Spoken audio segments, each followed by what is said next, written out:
শুক্রবার রাতে আবারও ছাত্র জনতার উপর হামলা। 5ই আগস্টের পর এবারের আক্রমণ ভিন্ন।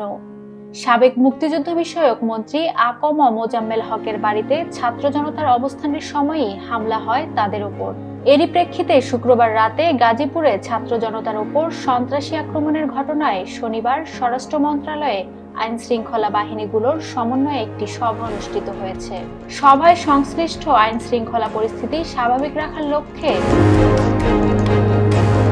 ও সন্ত্রাসীদের আইনের আওতায় আনতে যৌথ বাহিনীর সমন্বয়ে অপারেশন ডেভিল হান্ট পরিচালনার সিদ্ধান্ত গৃহীত হয়েছে। আজ থেকেই গাজীপুর এলাকা সহ সারা দেশে এই অভিযান শুরু হবে। অপারেশন ডেভিল হান্ট এর বিষয়ে রোববার প্রেস ব্রিফিং এর মাধ্যমে বিস্তারিত জানানো হবে বলে এক প্রেস রিলিজে এ তথ্য জানিয়েছে সংশ্লিষ্ট মন্ত্রণালয়। শুক্রবার রাতে পতিত স্বৈরাচারের সন্ত্রাসীদের হামলায় কয়েকজন গুরুতর আহতও হয়েছেন।